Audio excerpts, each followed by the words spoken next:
So I was really tired, and I skipped coffee, and I always need coffee. And as I blew through the first light, it was yellow. The second one I looked up was red, but I didn't understand why a car was coming so fast. It was almost like they anticipated the light changing, and we both hit each other at about 60 miles an hour. Immediately, I knew something was wrong with my body because I was slumped over to one side and I couldn't move. The closest thing I could say to a prayer was, God help me. Control is taken out of your hands in a moment like that. We spend so much of our time trying to control life, and in that moment I knew it was over. What happened next, it was out of my control.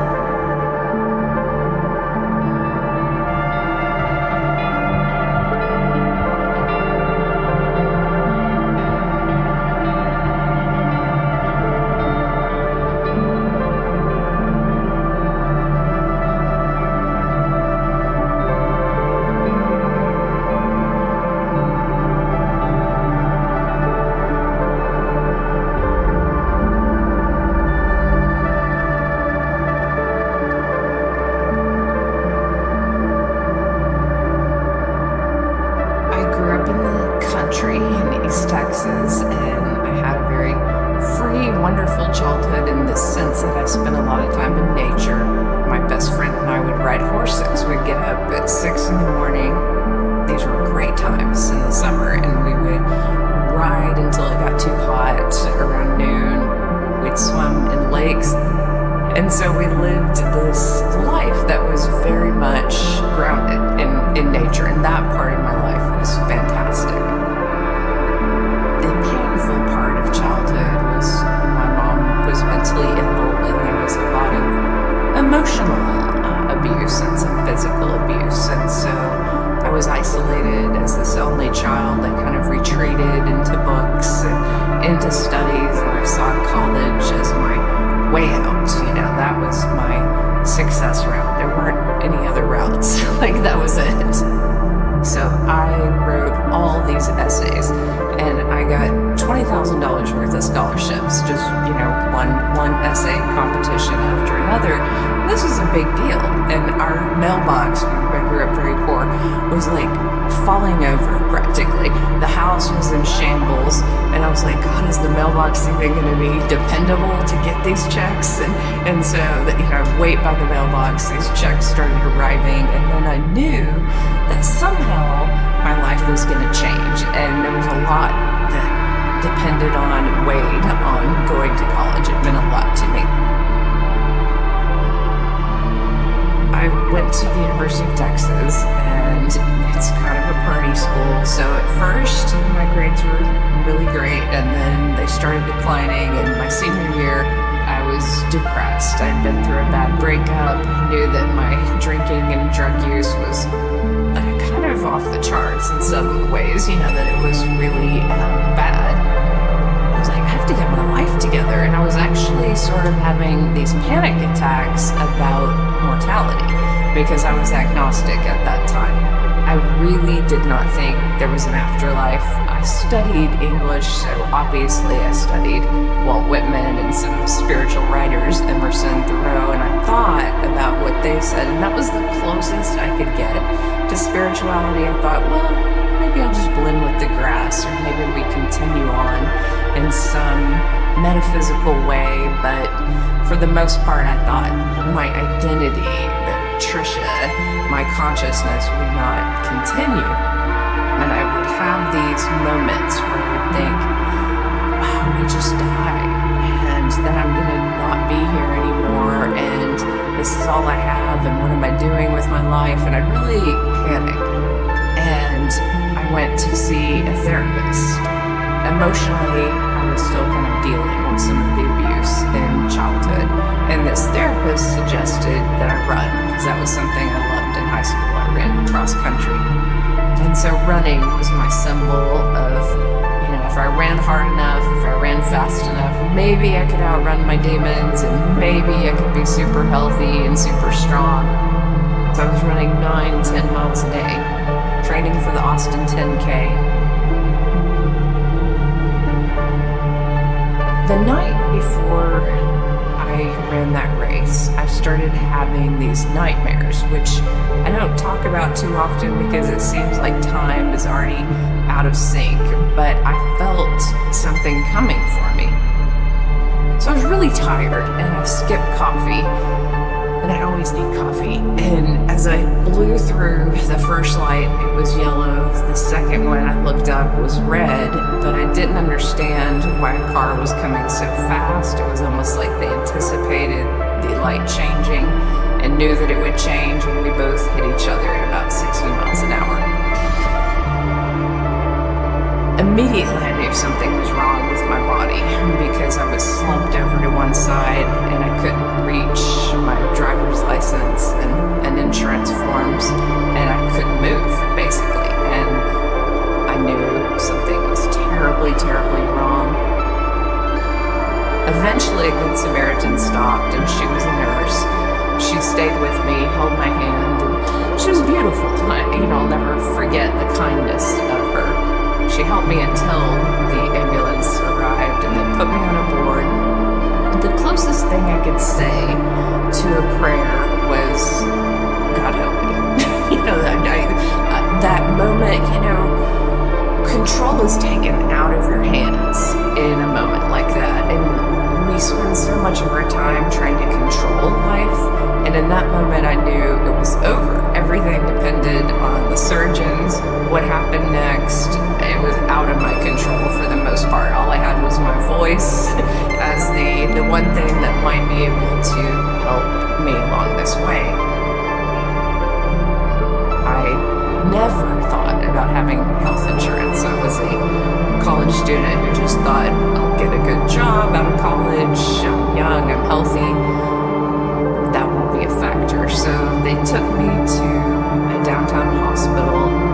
Because I had internal injuries, they did lots of CAT scans. They knew that my back was broken in several places. I was in shock. I'd never known anyone to recover from back surgery. I didn't know if I'd walk. I was trying to get specifics from nurses. I was trying to get pain meds too, because it was painful. They refused. So they said, until a neurosurgeon signs off on this and says, we're taking you in with the risk, we cannot give you painkillers. So I was strapped down to a board for 17 hours before I went into surgery. So family members were coming and going.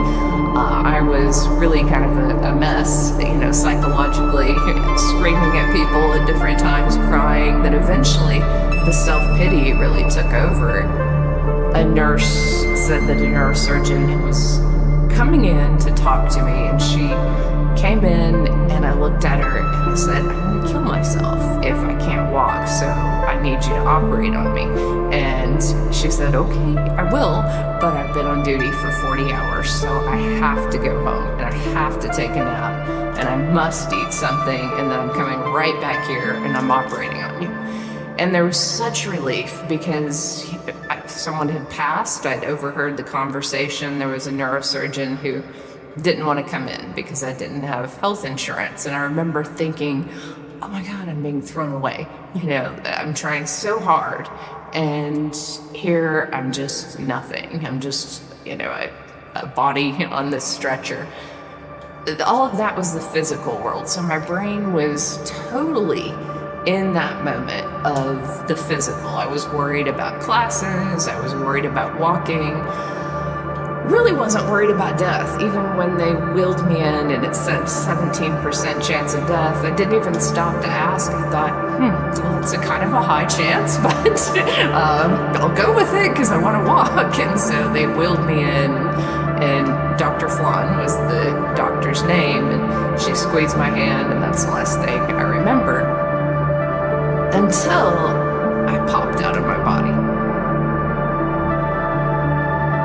The minute I popped out, I was kind of in the corner of the room looking down at the surgeons and looking down at my body. And when you're outside of body, you don't see with normal eyes. You kind of see with this 360-degree vision. You can zoom in at something, or you can see behind you, but it's not that important. You're mainly looking at what you're looking at. But I remember the tops of the surgeons' heads, and I remember their hands, and I remember that there was a song on the radio. There was actually an Elvis song on the radio. It was the easy listening station. And so I was like, oh, I know this station.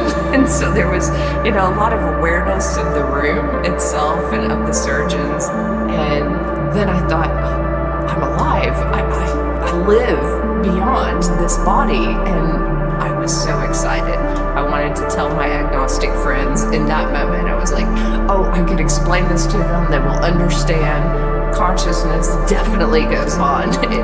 It was much longer that time period that it took to actually communicate with them. But I thought that moment was profound enough. Just looking at my body, looking at the surgeons, I was happy.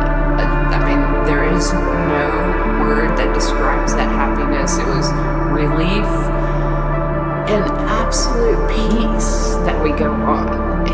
I was convinced in that first moment because my consciousness felt at ease. Like, I always feel a little bit nervous in the body, and I think most people do, probably to some degree. There's something, some pain somewhere, or some anxiety, or something is going on. In that space, nothing. There was no pain. There was just peace. And my intelligence seemed greater outside of the body, and I even thought about that because these neurosurgeons had to be brilliant. Dr. Flan had her assistant, and he was beside her, and I remember looking at them, and then these light beings were behind them that were about 9 feet tall. I call them light beings. I called them angels in my book, angels in the OR, because that makes sense to more people, but all I knew was that they were intelligent. They could communicate telepathically, and they were there to send healing through the neurosurgeons and into my body. And they assured me I'd walk, that I would run again even, and that everything would be fine. And then they almost said playfully, watch this. And when they said, watch this, they just shot all this energy and light through the neurosurgeons, and it lit up my entire spine. It's fantastic. I mean, the neurosurgeons have to know angels work through them. I'm going to ask them about this later. This is amazing. They're so intelligent. They have to know that there's even a higher intelligence working with them. And, that moment stood out in my mind. But then the monitor flatlined. And in that moment, I thought, I'm technically dead. And I don't really want to watch. Do they have to flip me over? What are they going to do? How are they going to revive me? Years later, I found that I had internal bleeding, and I was bleeding to death, and they started cauterizing veins and trying to stop the bleeding and giving me blood transfusions, and that's what brought me back. But I left. And when you're in spirit form, you can just move through walls. So I moved through the first wall, and then a couple more walls. And I was watching my stepdad get a candy bar out of the machine. And this was my verifiable detail. To me, it didn't mean anything other than I thought he was a health nut, so the candy bar was funny to me. I was like, oh, he has a secret sugar addiction. I know it. And so I chuckled and kind of moved into this space above Austin, which was the night sky. And I floated there for a while, and the freedom felt great. I wasn't afraid. I just felt free and happy.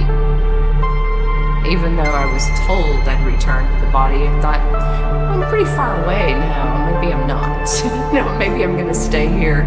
And if I stayed here, would this be okay? And it was. It was totally fine if I stayed there, to me. Because outside of body, I felt as if I was supported by greater consciousness. Like the brain, Dr. Evan Alexander and others say, the brain is a limiter of consciousness, that it limits what we experience and what we see, and outside of body we see more. And so I just knew in those first few moments that, this experience does not compare to being in the body. One of my other initial thoughts was, this is theater. So all that we're doing is we're acting and we're learning things and we're putting on these bodies costumes.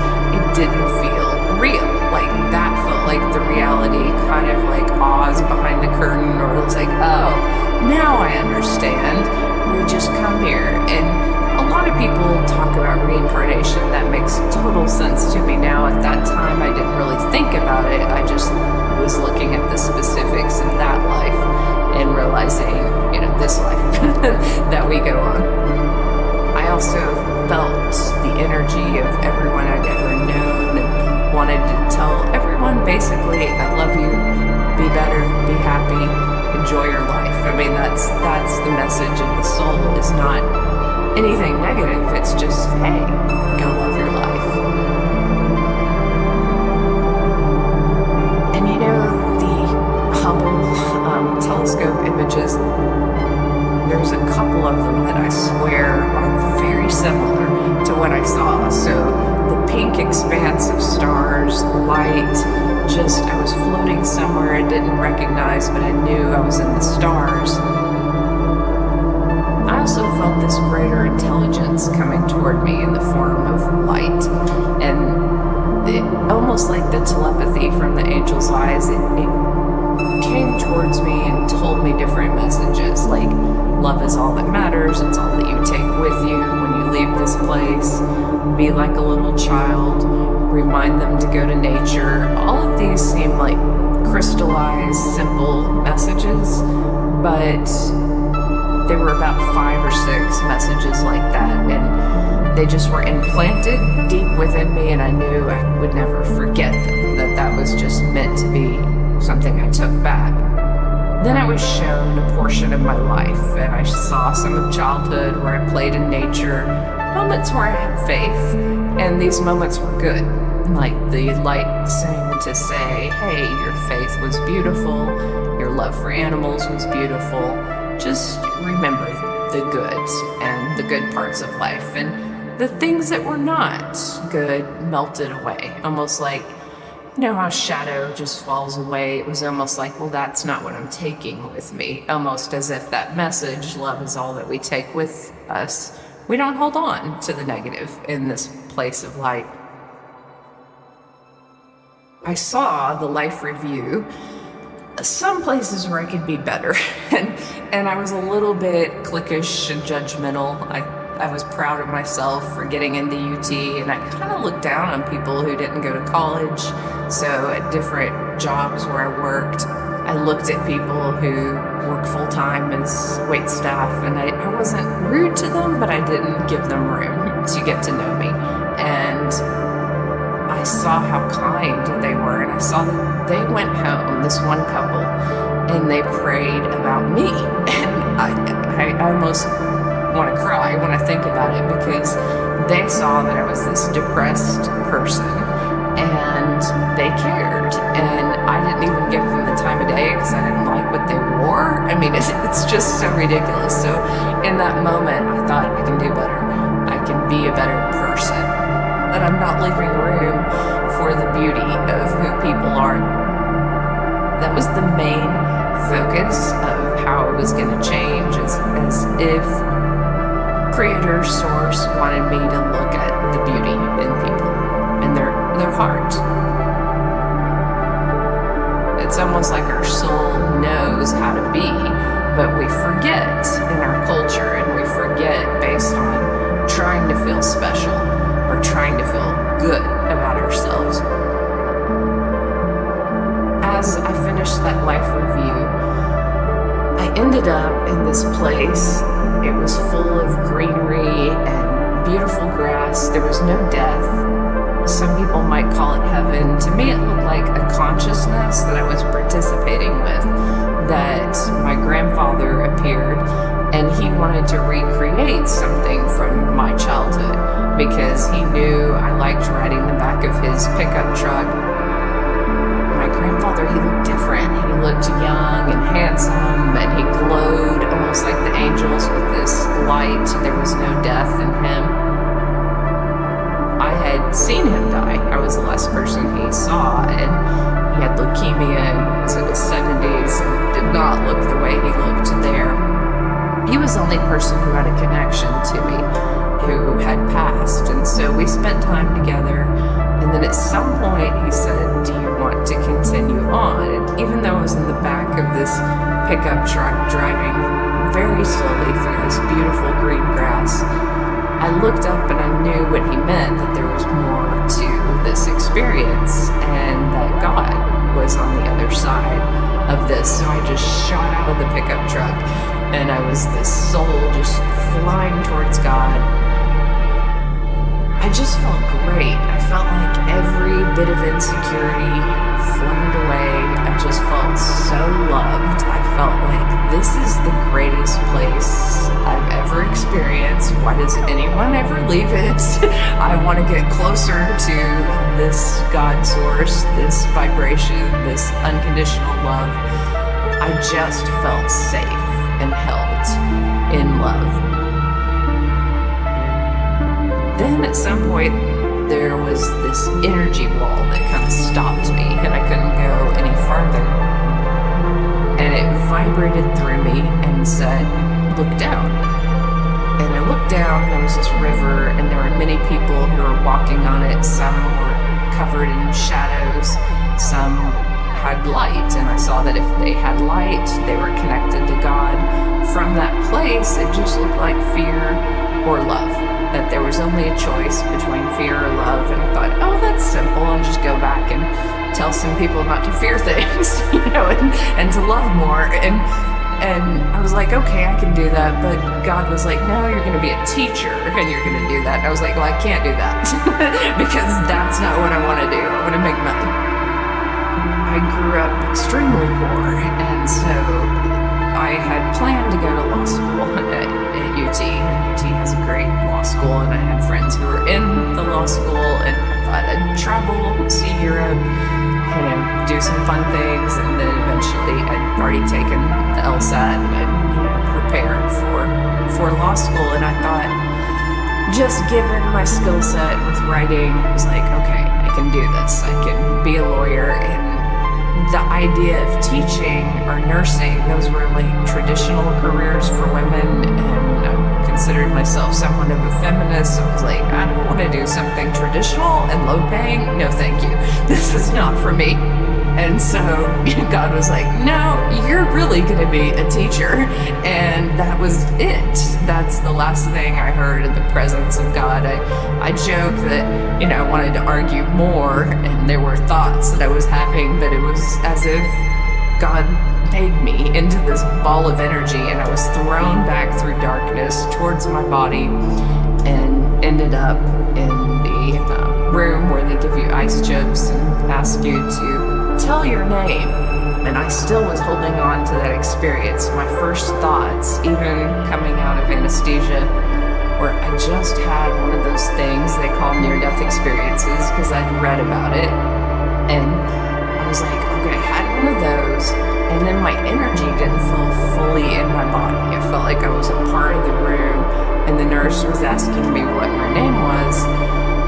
And I literally didn't feel like me yet. I said, well, her name is Trisha. And she said, no, your name. And I was like, oh, my name. And then I felt a little sad, actually, to come back to the specificness of being me, because I don't know how to describe it, but you're one with everything, but you're also an individual in that space. And so to come back to the body holds trauma, the body holds memory, the body will die here, but in that space, you're eternal and you're free, and it's so beautiful. And so there was already a dislike of being in the body. I felt like I'd been in this beautiful, light-filled, expansive place, and it felt very limiting to come into the body. It felt as if I was being forced back into the body, that it wasn't a choice, because if I had my way, I would have stayed there. And so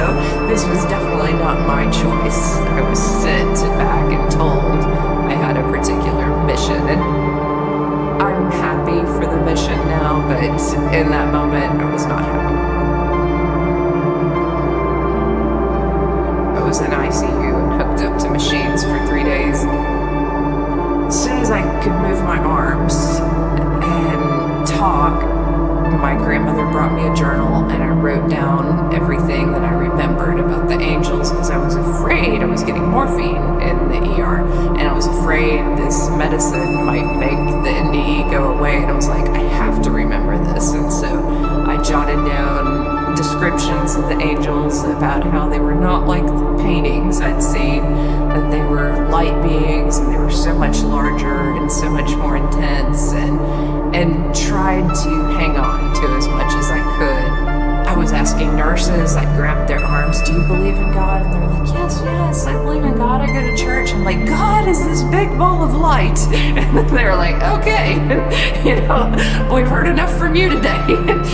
So I know people were having these reactions that were like, all right, you can stop talking now. And even my surgeon, I did ask her, I said, how long did I die? And she said, you died for about 2.5 minutes, and this is really early on, but you got several blood transfusions, you're gonna be okay. And I wanted to ask her more about what I saw, and I could just see, and I could read energy, and that was not something I'd seen before. I couldn't necessarily read people's body language and imagery, but I saw her step back, and I saw her have this thought, do not keep talking about this. I do not want to have to deal with this. So I knew that she thought I was crazy if I kept talking about it. So I was like, darn, I don't get to ask her. And that disappointed me, because I very much wanted to ask her if she knew that she was assisted by angels.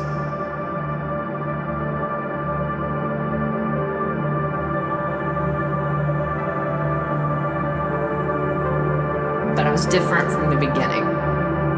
I started seeing people differently, and I started seeing manipulation and insecurity and all kind of things in my family around me.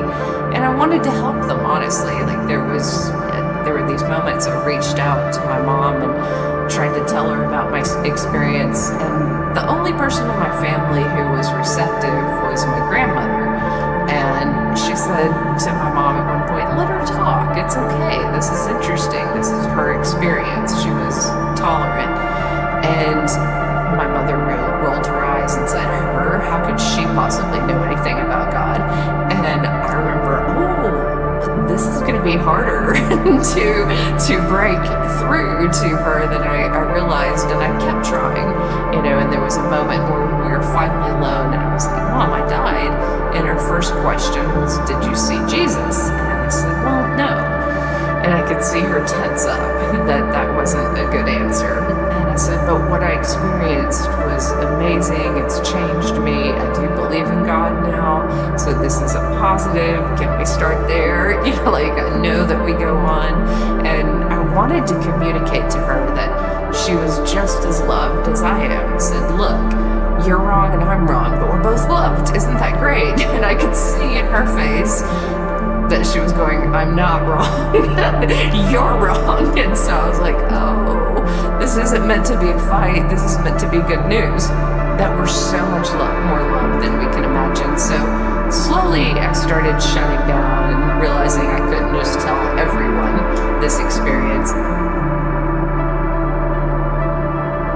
A lot of NDErs have to be thrown right back into life, and I was lucky in that I had a long recovery, 9 months. So I was in a body cast, and I stayed at my mom and stepdad's house, and they would give me books from the library. So I was reading Carlos Castaneda, Marianne Williamson, Deepak Chopra, just delving into spiritual material. And I was very much in touch with the physical process of healing. It was amazing how 9 days in a hospital bed, I was in the best shape of my life, running 9 miles a day, about to run this race. I couldn't even stand on my toes after that, that the body was just so weak that every part of me felt like I was on fire. My whole spine felt like there was a poker that was just in it. And yet it got easier, week by week, there was improvement. Eventually I could walk, and it was the heat of summer, so I had to do this really early in the morning or really late at night. And early morning there were lots of elderly people out who saw this odd girl with a body cast on, and they started asking me about my experience, and I got to know the neighbors. And they were open. So I found that people who were dying or had a cancer scare, that they loved my story, and they were my biggest fans on the street. And when I finally walked to the end of the street, they drank their coffee and clapped for me. And they're like, "You did it!" And it was like I had this cheerleader group of older folks in my parents' neighborhood. So life was magical, even though it was painful. And there were lots of discoveries. I learned how to lucid dream, and I participated with consciousness outside of my body. I was really in a beautiful state of kind of quicker integration because I had those 9 months to read and meditate and think.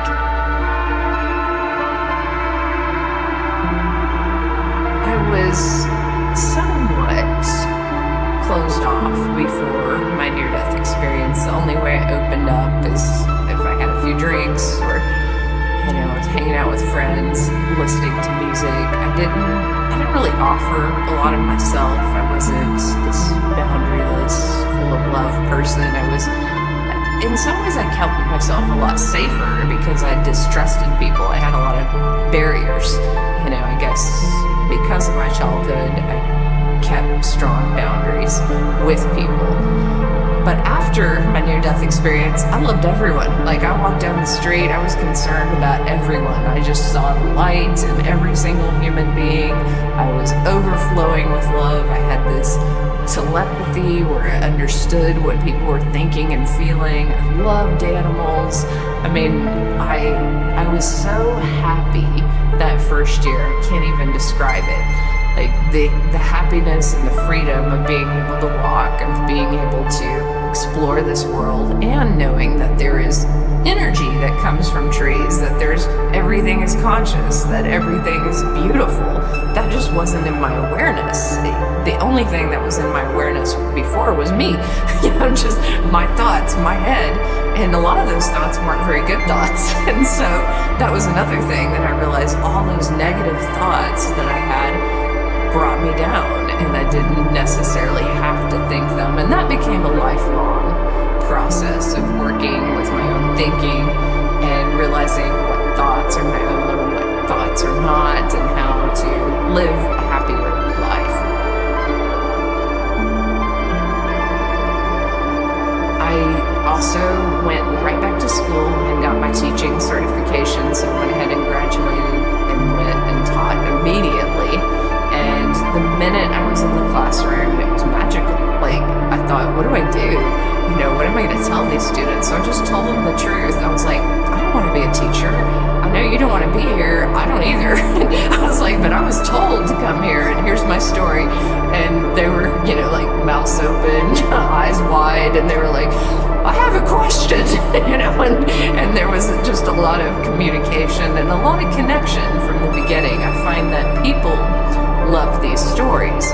It makes them think about what comes next, or the magical elements of life, or it puts them in touch with their own soul journey. I watched how different students wanted to become psychologists, or they told me their goals because they trusted me on some level. And I was they were my first students, and this was the first class, and there was so much magic, so much hilarity, so much silliness. It was truly fun, but also life-changing.